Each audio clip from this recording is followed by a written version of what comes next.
Hello నమస్తే, welcome to my channel Nutrilicious. Please subscribe. Thank you.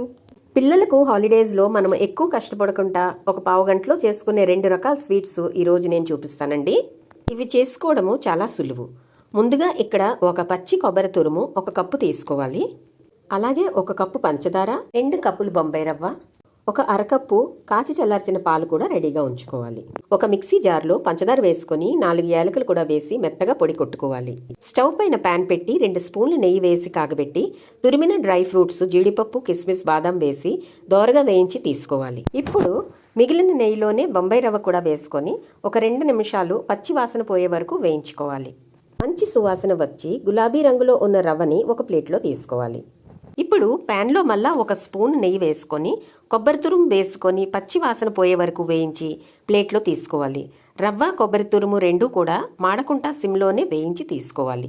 ఇదే ప్లేట్లో mixie పట్టిన పంచదార కూడా వేసుకొని ఉండలు కట్టకుండా బాగా కలుపుకోవాలి. వేయించి పెట్టుకున్న డ్రై ఫ్రూట్స్ కూడా వేసుకొని కలుపుకోవాలి. కలిపిన మిశ్రమాన్ని ఒకసారి రుచి చూసుకోవాలి. అంతా పర్ఫెక్ట్గా ఉందండి. సో ఇప్పుడు ఒక బౌల్లో షిఫ్ట్ చేసుకుంటే లడ్డూలు చుట్టడము సులువుగా ఉంటుంది. ఇంకిక్కడ కాచి చల్లార్చిన పాలు కొద్దిగా వేసుకొని కలుపుకోవాలి. పాలు ఒక్కసారే వేసేయకండి, కలుపుతూ చూసి వేసుకోండి. నాకు ఇక్కడ తీసుకున్న పాలల్లో సగమే పాలు అవసరం అయ్యాయి. ఇప్పుడు లడ్డూ చేసి చూడండి. లడ్డూ చుట్టడము అయింది కాబట్టి ఈ మిశ్రమాన్ని ఒక 5 నిమిషాలు పక్కన పెట్టాలి. ఇలా చేస్తే రవ్వ పాలుని పీల్చి చక్కగా లడ్డూ చుట్టడానికి వీలు పడుతుంది. ఒక 5 మినిట్స్ పక్కన పెట్టిన తర్వాత మనం లడ్డూ చుట్టడం స్టార్ట్ చేసుకోవాలి. లడ్డూలు అన్నీ చేసుకొని ప్లేట్లో పెట్టుకొని కావాలంటే లడ్డూ పైన ఏదో ఒక డ్రై ఫ్రూట్తో గార్నిష్ చేసుకుంటే చూడడానికి చాలా బాగుంటాయి. నేను ఇక్కడ కిస్మిస్తో గార్నిష్ చేసుకున్నాను. అంతేనండి, సూపర్ బొంబాయి రవ్వ లడ్డు ఇన్స్టెంట్గా తయారయ్యి నోరు ఊరిస్తూ రెడీ అయిపోయాయి. ఒక్కసారి ఈ స్టైల్లో ట్రై చేసి చూడండి, మీకు తప్పకుండా నచ్చుతాయి. నెక్స్ట్ మీకు ఇంకో హెల్దీ అండ్ క్విక్ రెసిపీ చేసి చూపిస్తానండి.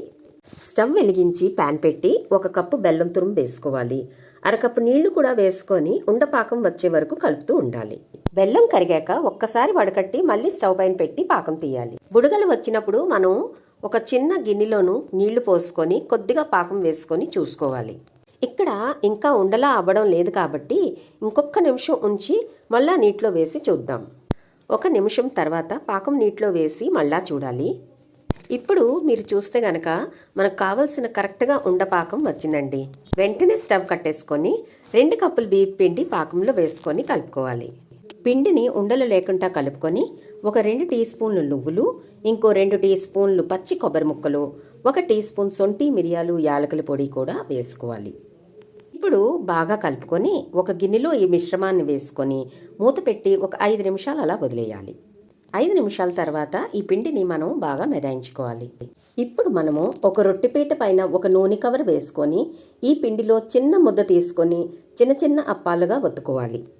ఈలోపు స్టవ్ పైన నూనె కాగబెట్టుకొని రెడీగా ఉంచుకోవాలి. నూనె కాగాక మీడియం హీట్లో 4-5 అప్పాలను వేసి వెంటనే కదపకుండా 1 నిమిషము తర్వాత 2 వైపులా మంచి బిస్కెట్ కలర్ వచ్చే వరకు వేయించి తీసుకోవాలి. ఈ రకంగా అన్నీ కూడా వేయించుకొని చల్లారాక డబ్బాలో వేసుకొని 1 వారం రోజుల వరకు నిల్వ ఉంటాయి. అలాగే చాలా కరకరలాడుతూ క్రిస్పీగా అండ్ టేస్టీగా కూడా ఉంటాయండి. ఒక్కసారి మీరు కూడా ట్రై చేయండి ఫ్రెండ్స్. ఈ రెసిపీ కనుక మీకు నచ్చినట్లయితే please subscribe to my channel న్యూట్రిలిషియస్.